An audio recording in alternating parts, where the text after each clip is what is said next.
బాలభగవాన్ గురించి మనం ఒక ఎపిసోడ్ చెప్పుకుందాము. ఆయన మహత్యం గురించి, ఆయన అనుగ్రహం పొందిన భక్తుడిని గురించి అన్నమాట.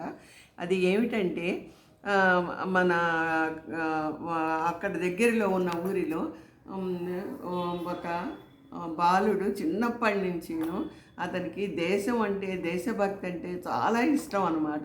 అతను పుస్తకాల్లో చదువుకున్నవి లాల్ బహదూర్ శాస్త్రి వాళ్ళందరి మహామహానుభావులందరి కథలు విని తను కూడా అలా దేశానికి అంకితం అయిపోయి భారతదేశానికి నేను సేవ చేయాలి అన్న కోరిక అతనికి చిన్నప్పటి నుంచి నాటుకుంది. ఆ తల్లిదండ్రులు కూడా ఆ భగవాన్ యొక్క భక్తులేనన్నమాట. బాలభగవాన్ భక్తులు కనుక అతను ఆ దేశ సేవ అంటే నిజంగా సుభాష్ చంద్రబోస్ అంటే అతనికి చాలా ఇష్టం.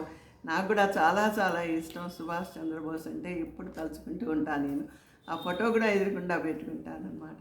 అయితే అతనికి ఆర్మీ మీద చేరాలని ఎంతో కోరికతో కష్టపడి చదువుకొని ట్రైనింగ్ పొంది పరీక్షలన్నీ రాసి అతను బాలభగవాన్ దగ్గరికి ఆశీర్వచనం కోసం వస్తాడు.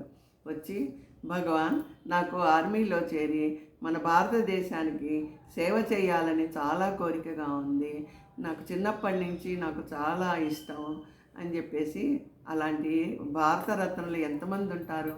నిజంగాను మనం గర్వించాల్సిన విషయం కదా. ఆ పిల్లవాడికి మనం చాలా చాలా ఆశీర్వచనాలు ఇద్దాం అందరం. అతను నిండా నూరేళ్ళు ఆయుర ఆరోగ్య ఐశ్వర్యాలతో ఉండాలని. అయితే ఆ యువకుడు భగవాన్ దగ్గరికి వచ్చి భగవాన్ ఆశీర్వచనాలు కోరుతాడనమాట. భగవాన్ అలాగే చిరునవ్వు నవ్వుతూ, బాబు, నువ్వు చక్కగా ఉద్యోగం వస్తుంది, నీ కోరిక మేర సేవ చెయ్యి, నీకు అంతా శుభమే కలుగుతుందని భగవాన్ ఆశీర్వదిస్తారు. అలా భగవాన్ ఆశీర్వదించిన తొందరలోనే అతనికి ఆర్మీలో ఉద్యోగం వస్తుంది.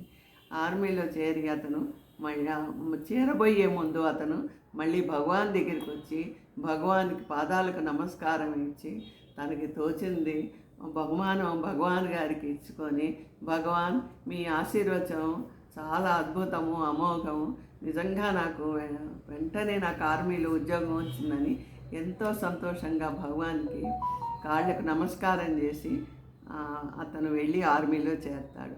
చేరి అక్కడ మంచి పేరు సంపాదించుకుంటాడు. చక్కగా ఇప్పుడు కూడా ఆర్మీలో ఉండి దేశ సేవ చేస్తున్నాడు. జై జవాన్, జై కిసాన్, హర హర మహాదేవ.